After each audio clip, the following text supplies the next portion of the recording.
नमस्कार दोस्तों, आज विश्व अध्यापक दिवस है और समझ ये नहीं आता कि इसकी शुरुआत कैसे करूं। क्या सभी अध्यापक गणों को मैं शुभकामनाएं दूं या फिर उनके साथ होने वाले अन्याय की चर्चा करूं। जाहिर तौर पर शुभकामना तो दिए ही देते हैं, क्योंकि शुभकामना तो हमें करनी चाहिए और शुभ ही होना चाहिए। लेकिन क्या वास्तव में अध्यापक गणों के साथ शुभ होता है? आज हम इन तमाम पहलुओं के ऊपर बात करेंगे, चर्चा करेंगे। और दोस्तों मैं आपको बता देना चाहता हूं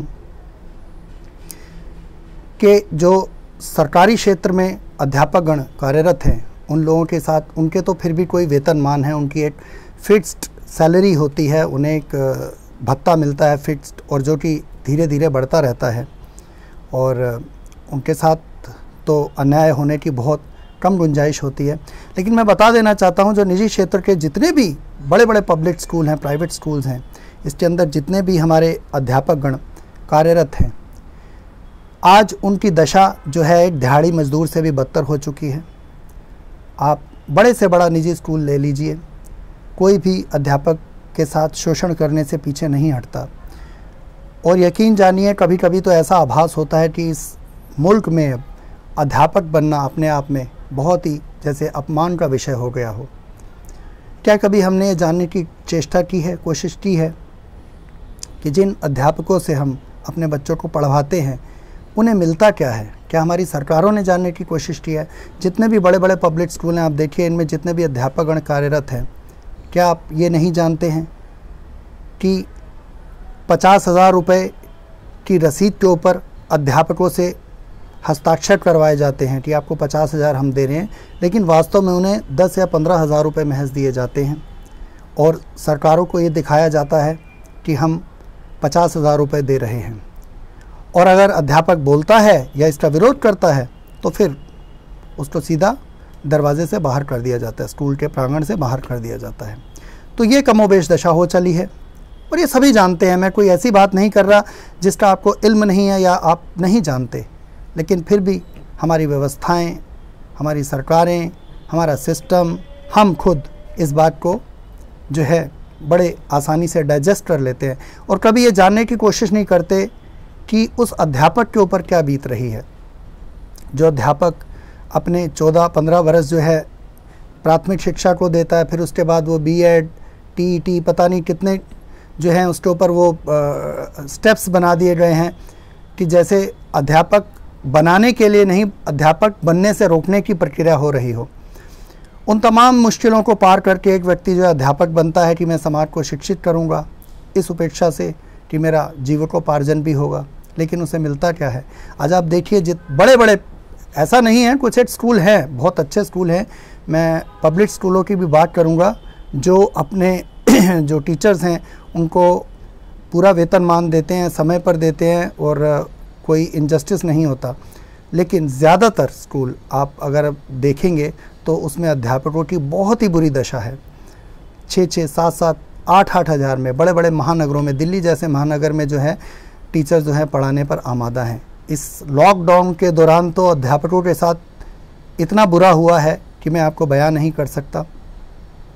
आज अध्यापकों को अपने घर से ऑनलाइन क्लासेस लेनी पड़ रही हैं, जो कि स्कूल में पढ़ाने की बनिस्बत 4 गुना ज़्यादा मेहनत का काम है और उसके लिए उन्हें तमाम संसाधन जुटाने पड़ रहे हैं। अब किसी के पास अगर लैपटॉप नहीं है या बढ़िया मोबाइल नहीं है तो आप ऑनलाइन क्लास नहीं ले सकते, फिर आप वाईफाई सिस्टम लगवाइए। तो इस तरह के तमाम चीज़ें हैं जिसका आपको इंतज़ाम करना पड़ रहा है। लेकिन उसकी एवज़ में मिलता क्या है? आज जो है स्कूल 6-6, 7-7, 8-8, 10-10 हज़ार रुपये दे रहे हैं और बहाना यह है साहब कि लॉकडाउन में जी हमारी फ़ीस नहीं आ रही। हालांकि फ़ीस भी आ रही हैं, लेकिन फिर भी अध्यापकों के साथ बहुत ही अन्याय हो रहा है और इसकी कोई भी सुध नहीं ले रहा। ना सरकारें ले रही हैं, ना पेरेंट्स ले रहे हैं। कम से कम हमें ये जानना चाहिए, जो व्यक्ति, जिस व्यक्ति से हम ये उपेक्षा करते हैं कि हमारे देश का भविष्य बनाएगा, भविष्य का निर्माण करेगा, अध्यापक, उस व्यक्ति के घर में चूल्हा शाम को जल रहा है या नहीं, कभी ये जानने की किसी ने चेष्टा की? तो इस मुल्क के अंदर जो है, आज मैं आपको बताना चाहता हूँ, तमाम ऐसे राज्य हैं, आप भी जानते हैं इस बात को, जिन राज्यों के अंदर जो सरकारी क्षेत्र में काम करने वाले अध्यापक हैं वो 70-70, 80-80 हज़ार रुपये उनकी पगार है दोस्तों। और आपको ये जानकर बड़ी हैरानी होगी कि ये लोग स्वयं पढ़ाने नहीं जाते। सभी की बात नहीं कर रहा मैं, फिर बात करता हूँ, लेकिन ऐसा है, ऐसा होता है और हो रहा है कि वो लोग खुद पढ़ाने नहीं जाते। जो अध्यापक 70-80 हज़ार रुपये तनख्वाह ले रहा है, उसने क्या किया है कि आगे अपना 10,000 का 12,000 का एक थोड़ा पढ़ा लिखा सा, बेरोजगारी की तो इस देश में कमी है नहीं, बेरोजगारी ढूंढो करोड़ों मिलते हैं, तो वो आगे 10-12 हज़ार रुपये का एक टीचर अपॉइंट कर लेता है दूर दराज क्षेत्रों में, गाँव में। अब जो दूर दराज क्षेत्र हैं, गांव हैं, जहां पर इतना व्यवस्थाएं नहीं हैं, तो वहां कौन पूछने जा रहा है। अब वो जो अध्यापक जो रोल्स पर है, वो तो अपना घर में बैठा है मज़े से, और उसने आगे 10-12 हज़ार का एक टीचर अपॉइंट कर लिया। वो टीचर जाके बच्चों को पढ़ा रहा है। तो अगर उसे 80 हज़ार रुपये की तनख्वाह में से 10-12 हज़ार रुपये देने भी पड़ते हैं आगे, तो एक जैसे सबलेट होता है ना, कि आपने एक टेनेंट रखा और टेनेंट ने आगे उसके अंदर एक आदमी को और रख लिया और अपना किराया शेयर कर लिया, सब टेनेंट जैसे होता है, तो उस तरह से वो व्यवस्था चल रही है। अब वो ये सोचते हैं साहब 80 हज़ार रुपये तनख्वाह है, 10-12 हज़ार दे भी दिए तो 70 हज़ार घर बैठे बिठाए मिलेंगे मज़े से, क्या ज़रूरत है, तनख्वाह तो मिल ही रही है, एग्ज़ाम पास करने की सरकार दे रही है। ऐसा होता है, इसकी जांच करने की ज़रूरत है, गहराई तक जाने की ज़रूरत है। अगर मैं ऐसा कह रहा हूँ, ये बात आप भी जानते हैं, भली भांति परिचित है, इसमें कोई हैरानी की बात नहीं है। तो मैं बताना चाहता हूँ, आप देखिए बड़े बड़े महानगरों में, दिल्ली की मैं बात करता हूँ, कि एक आज स्कूल खुलता है, कोई भी प्राइवेट पब्लिक स्कूल खुलता है, और देखते ही देखते वो एक जो स्कूल है 10 वर्षों में वो एक स्कूल से 10 स्कूल बन जाते हैं। उसी की ब्रांचेस खुल के 10 बड़े बड़े स्कूल जो है इस्टेब्लिश कर लिए जाते हैं। क्या हमें नहीं मालूम कैसे बनते हैं वो? आप भी जानते हैं वो किस तरह से बनते हैं स्कूल। लेकिन उस स्कूल में पढ़ाने वाला जो अध्यापक होता है, जो कि 15 या 20 हज़ार पर अपॉइंट हुआ था, 10 साल में एक स्कूल की, एक विद्यालय की 10 श्रृंखलाएं बन जाती हैं। लेकिन वो अध्यापक जो है 15 से 20 हज़ार की जो उसको जो है इंक्रीज़ नहीं मिल पाता, उसकी जो तनख्वाह है वो वहीं पर स्थिर रहती है। और फिर हम उससे उम्मीद करते हैं कि वो बड़ा हाई टेक हो, बहुत अच्छा पढ़ा लिखा हो। तो मुझे लगता है इस देश में अध्यापकों के साथ बहुत बुरा हो रहा है, और सरकारों को भी ये जानना चाहिए। कितने ही टीचर्स हैं, एडहॉक टीचर्स हैं, जो स्कूलों में एडहॉक के नाम पर उनके साथ बहुत शोषण हो रहा है। 8-8, 10-10 साल से लगातार वो बेचारे पढ़ाते चले आ रहे हैं, लेकिन उन्हें रेगुलर नहीं किया जाता। 11-11 महीने का उनका जो है वो एक्सटेंड किया जाता है, जो एग्रीमेंट होता है। क्या एक किराए का मकान दे रहे हैं आप?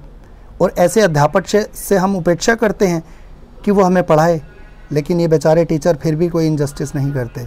वो महात्मा गांधी जी को महात्मा गांधी जी ही कहकर पढ़ाते हैं। अध्यापक तो मिलावट तो कर नहीं सकता, जो उसकी नॉलेज है वो देगा ही देगा। बावजूद इसके तमाम मुश्किलों के बावजूद वो बेचारा पढ़ाने पर आमादा है, क्योंकि उसके पास कोई चारा नहीं।